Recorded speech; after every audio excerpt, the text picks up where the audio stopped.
Harry, you need a tissue box up here? Yes.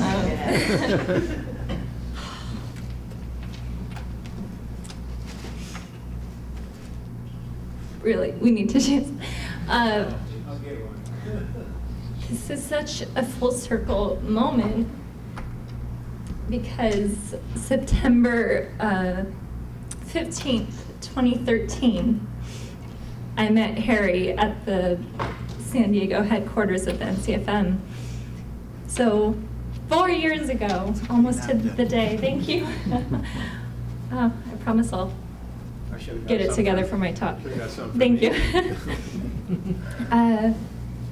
So Harry, 4 years ago, I met you, and I spent about 8 hours with the cameras rolling, filming you talk.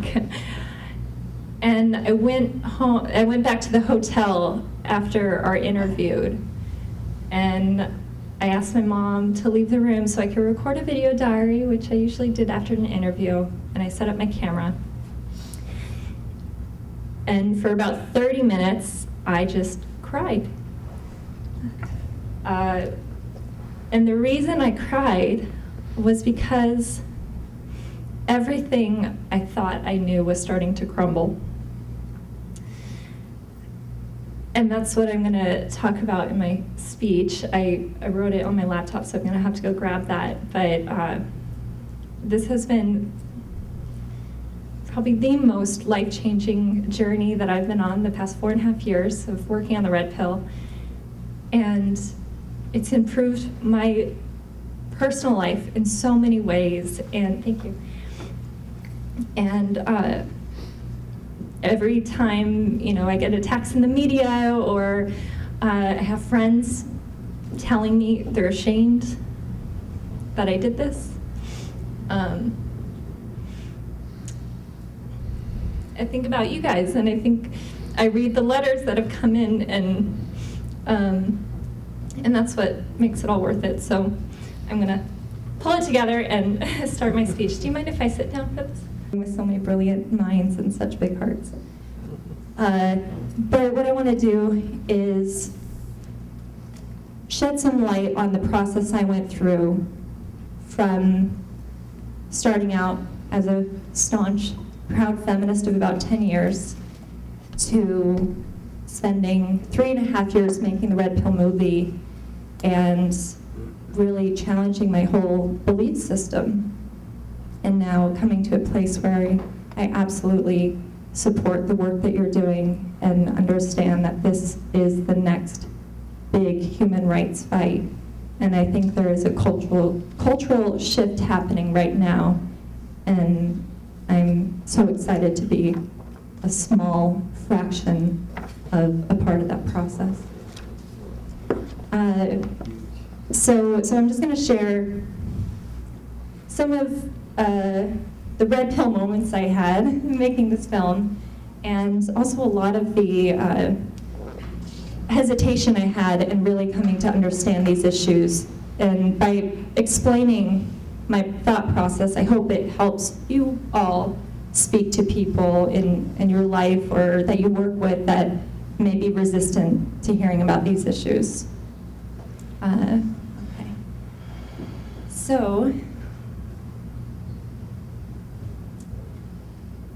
Okay. So I already said it almost exactly 4 years ago, September 15th, I met Harry Crouch, went through that. Now you can, sorry, hold on. Okay, so I was crying after Harry's interview because I started to realize my belief system was starting to crumble. And now looking back, I'm wondering, what was I so afraid of? Was I afraid to admit that I had privilege? Was I afraid that I had been lied to by the media, my friends and my colleagues for so long? Was I afraid to admit that I myself, at the core of my views on gender, had spent so much time focusing on the plight of women that I failed to see how easily I could laugh at men's problems or dismiss men's issues because I thought they had it all. that they were the powerful oppressors, and therefore making fun of men's problems was like making fun of Mr. Burns. Simpsons reference there, Mr. Burns. By focusing so much on women's rights, did I become blind and deaf to men's stories, to their pain and their suffering. Throughout making the film, I had many aha epiphanies, and I'll explain one of my biggest red pill moments, and then I'll end with the strongest belief that I had that took the longest to let go of. So one of my biggest red pill epiphanies was about domestic violence shelters. In learning that there were so few at the time, probably none for men, and there were thousands, over 2,000 for women, that turned away male victims strictly based on their sex. I excused this in my mind with two very unstable arguments. The first argument I had in my mind was that more women are abused than men. And the second argument I had in my mind was that men could go to a homeless shelter. But after talking to the founder and director of the first men's shelter in Arkansas, she explained to me that domestic violence encompasses more than simply intimate partner violence. She told me that the first bed she gave was to a 16-year-old boy whose father put a gun to his head. His father had PTSD from serving in the military. And this 16-year-old boy didn't have anywhere else to go, no family. He didn't want to tell his friends. He would have been sleeping on the street. So she took him in, no questions asked, gave him a clean pillow, warm blanket. To give some honest and uncomfortable context, my feminist mind had a difficult time imagining male victims needing refuge from female abusers. But when the director of this men's shelter reminded me that domestic violence encompasses all violence within the home, no matter the sex or age of the victim or perpetrator, that was a small step I needed in the right direction to finally start recognizing male victims of domestic violence. Once I admitted to myself that men could be victims by another male figure in the home and that they would need refuge from that situation, it actually became easier for me to admit that men needed shelters, period. And subsequently, that men can be and are being abused by women. I share this not because I'm proud of this thought process, but because I think it could be useful to some of you when discussing the need for men's shelters to people who may be resistant to the idea. Now, there was still a lingering disconnect I had with accepting that we need men's shelters. In one of the many long drives that I had with my mother producer while filming The Red Pill, I told her that I thought male victims could go to a homeless shelter rather than creating domestic violence shelters for them. And I was stuck in this mindset for a while. But my mom explained to me that homeless shelters are a very different situation than domestic violence shelters. DV shelters provide counseling, clothing, very importantly, childcare, and are trained to handle the trauma and assist in the recovery process for people fleeing that type of situation. I started to critically think about my own knee-jerk bias against male victims. And when I read the reports showing how many men are abused every year, and that it's almost equal to female victims, in the Red Pill, I show the CDC report because feminist organizations commonly use that statistic, but they failed to show the male victim side of that study. And it was roughly 43% of all victims of domestic violence were men, so almost equal. So once I realized that the studies do show men are just as likely to be abused, I can no longer let my bias be justified. I had many other red pill moments while filming about men's issues, and particularly big red pill moments of how my friends, my colleagues, and anyone I talked to about making this film, how they would react to me about making this film.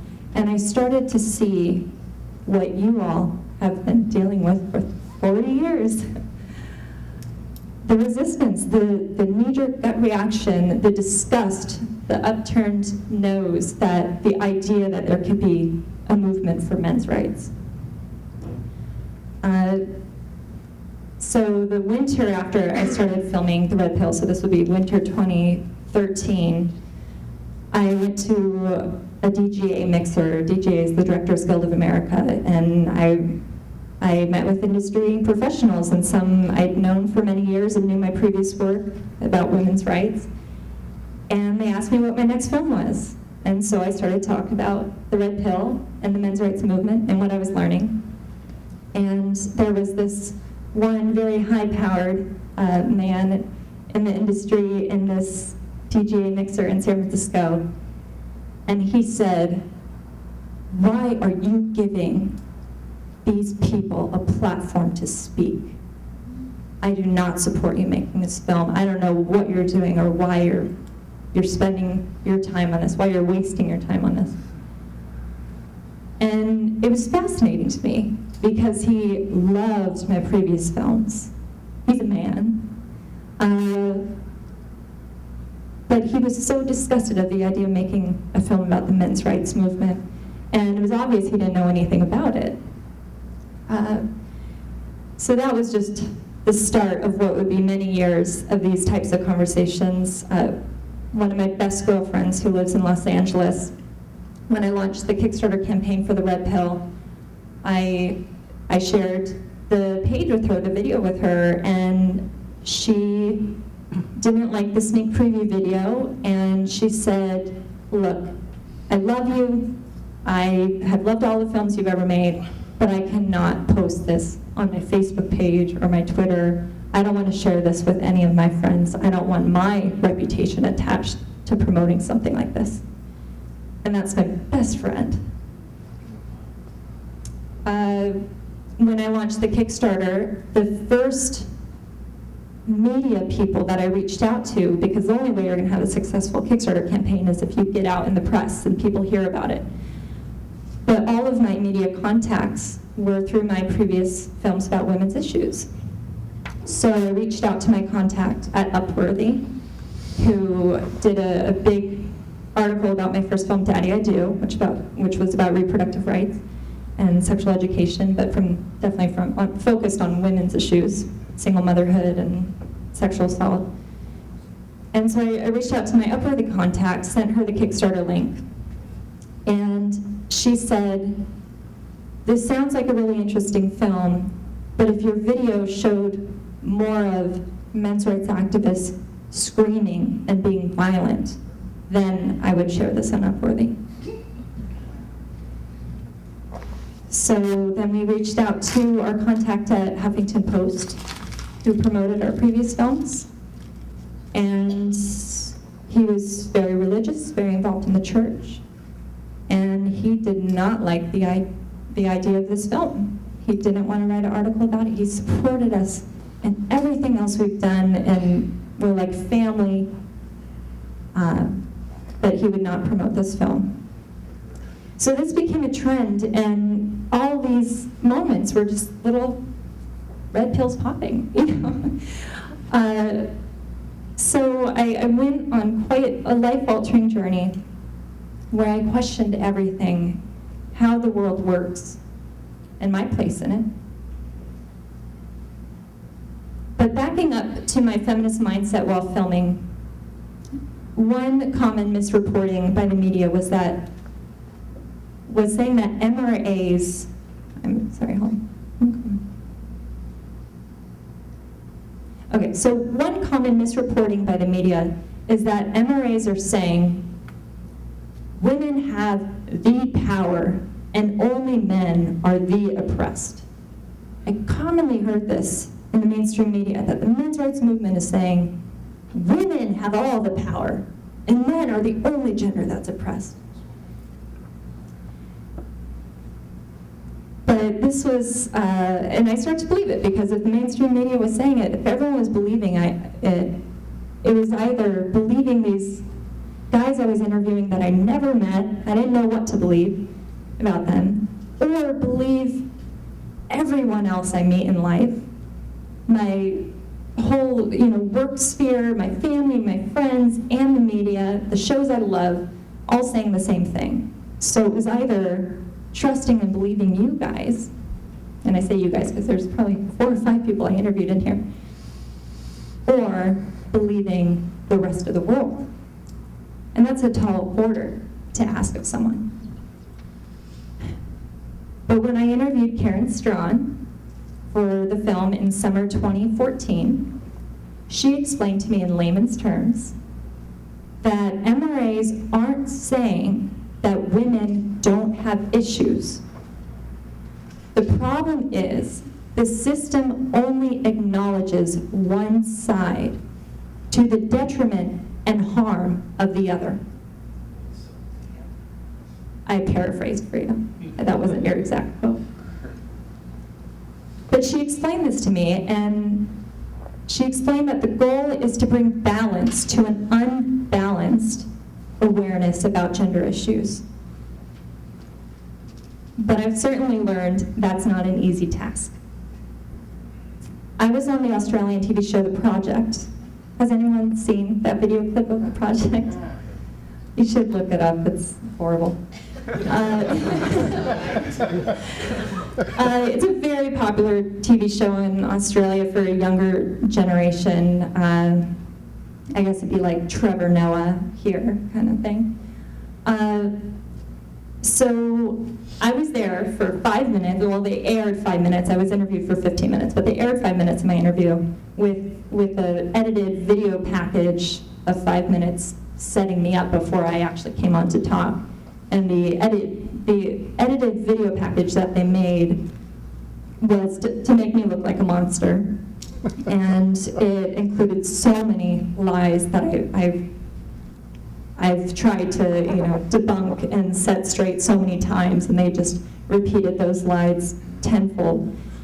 And then they bring in my interview, which was an edited down interview that they aired. But I was there to talk about my film, The Red Pill, the first and only film to date about the men's rights movement and men's issues specifically. I was there to talk about that film. And the host woman said, well, you have to understand, Cassie, why Australians have an issue with your film, because I think probably many of you know Australians have protested the screenings of The Red Pill and signed petitions to intimidate the theaters into pulling the film, and so multiple theater chains in Australia did, in fact, pull the film from their screens after they were already sold out screenings, but the film never actually screened at Denby Cinemas and Palace Cinemas. So this host on The Project said, the reason Australians have issue with your film is because we have a big domestic abuse problem here. And I'm not sure if you're familiar with the Rosie Beatty case. But I'll give you a little backstory. Rosie Beatty was a woman who was being abused by a man with, her husband with, or maybe it was ex-husband. Karen, do you remember? I don't even know if they were married. Okay. Well, he had mental problems, and he killed their son. And this was many years prior to me being on the project and her bringing up this case, but how Australians have used this case to promote funding and awareness about female victims of domestic violence, they've showed that that was the worst thing that this man could do to harm this woman was to take her son's life. So it's very interesting because they've been twisting this story. I mean, there obviously are so many different angles to look at this: mental health issues, certainly domestic violence, but child abuse. And so this host's point was that it was a female victim of domestic violence. So I responded with pointing out what I thought should be the obvious, that the victim of this case was male. That was the person that lost their life. And I'm here on this show to talk about a film about men's issues, so I pointed out the male victim that is invisible in this story in Australia. Australian feminists were outraged. You can look it up online if you want to see what they said. But I still stand behind my comment of pointing out that it was a male victim. And so here's where I'm going to get to the most difficult belief that I had in my feminist mind that was the hardest to let go of.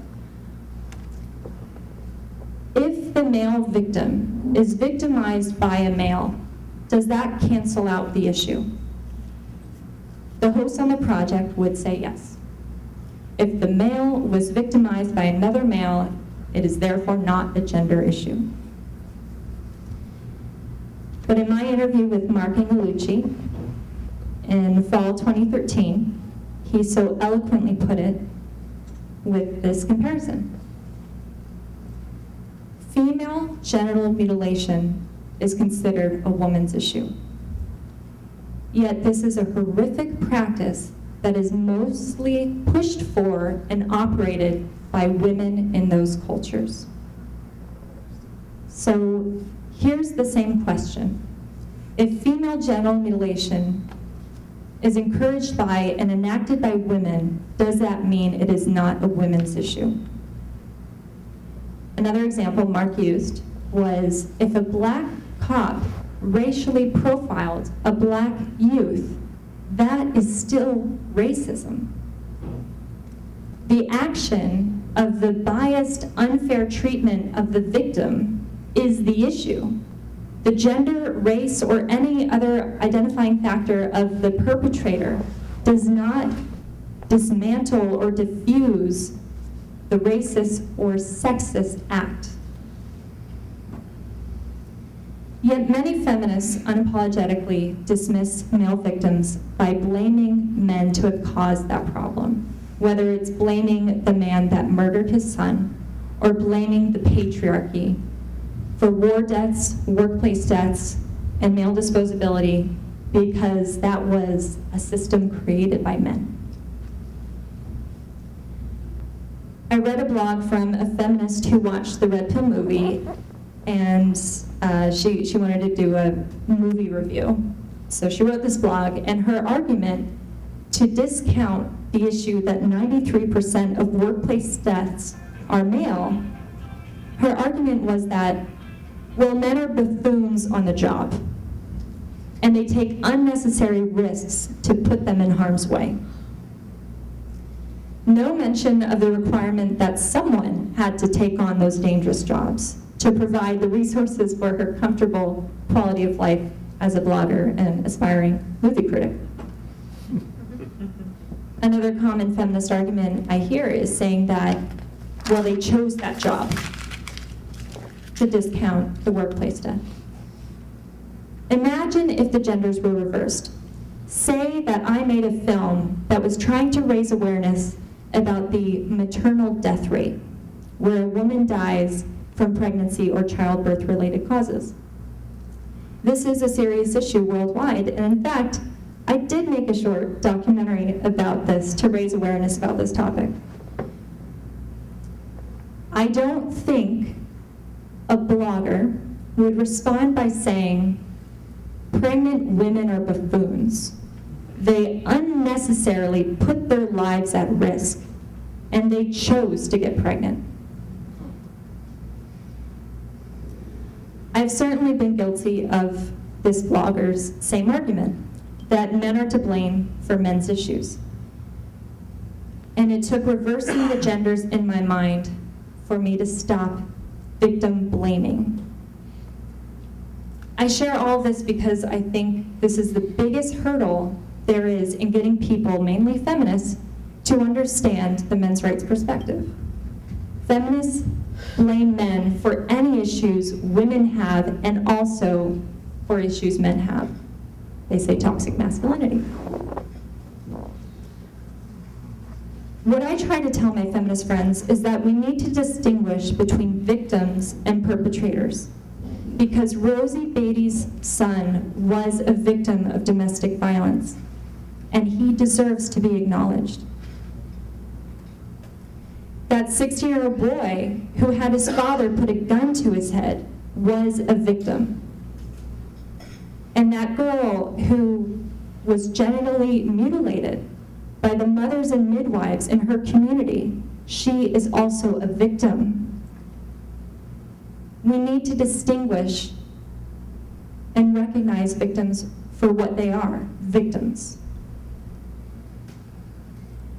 I've met so many people from all walks of life while screening this film.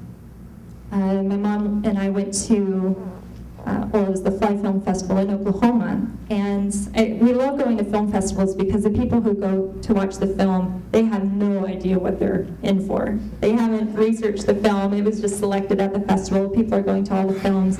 It's a really wonderful screening experience. So we're just in Oklahoma at the Fly Film Festival, where we did win the Best Feature Award, which was the top honor. Very exciting.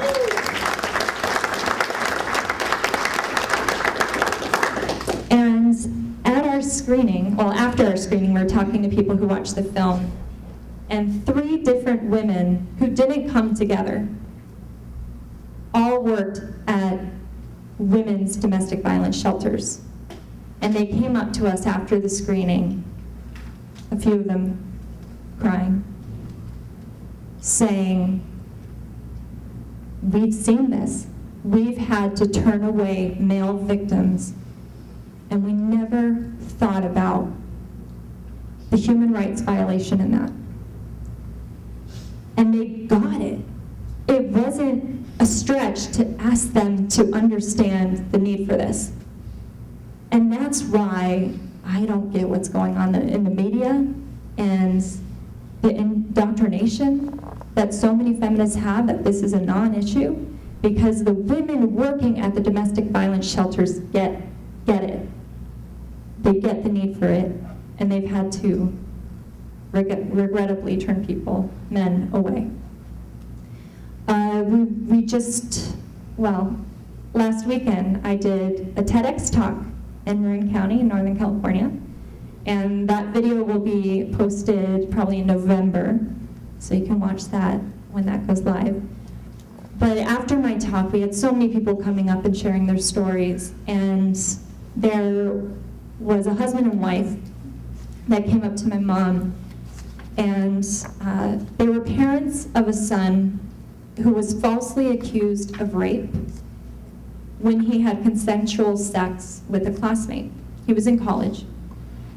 And it was undeniably consensual because they had a long text conversation explicitly giving consent right before it happened. They both had been drinking, and the next day she was texting with him, and she told him that she was a virgin and that she was 17 and he was 18. She was still fine with it. They still had a friendship and still continued to communicate until she talked to her friends about her first time. And her friends told her it was rape. She went to the offices and filed a report, and it's been years later, and they're still these parents are fighting for their son It's actually a very famous story in the media, but it's an ongoing fight, so I can't say more about that. But those moments are when we really get this. The reason this film has had any kind of success is because it affects so many people. And people who watch the film, they can't unsee the film. That's why it's called The Red Pill. You will never see the world the same way again. If you haven't already heard about these, or if you haven't heard about these issues, then it will change your views, or at least make you question a few things. But the reason the film has been successful is because it affects so many people around the world. And I've had friends who've watched the film, said, all right, well, I don't know about that. A few months later, they start to see it everywhere. They see it in the media, they see it on the TV shows, they see it in their classroom, they see the bias, and they watch the film again, and they get it.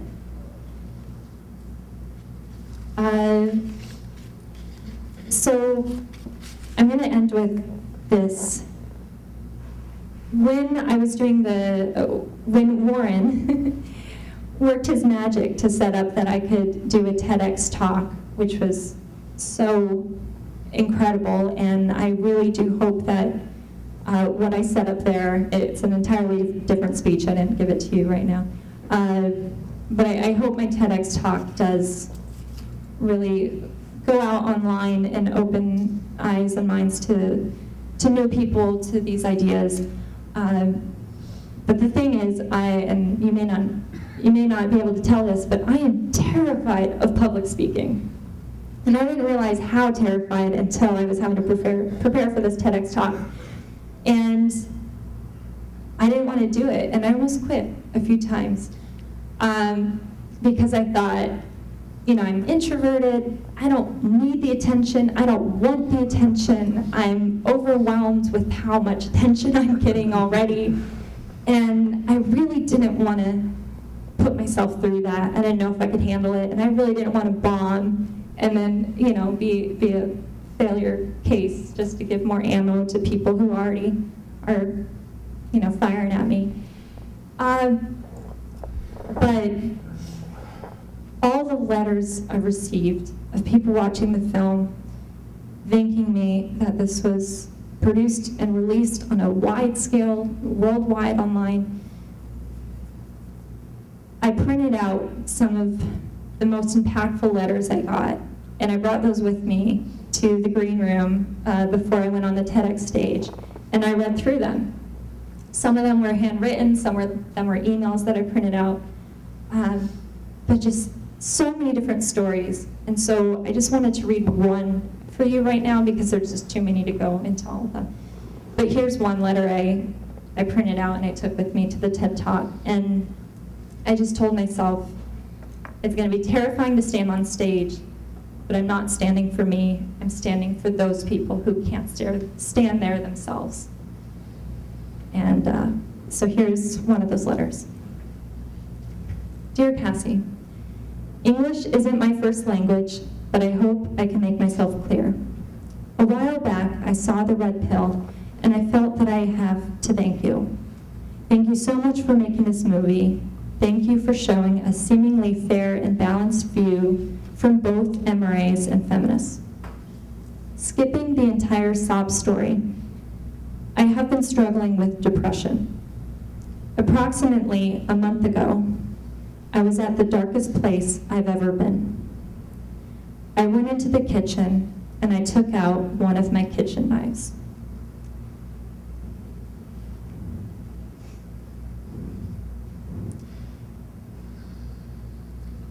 I brought it out to my living room and with a pen marked my femoral artery.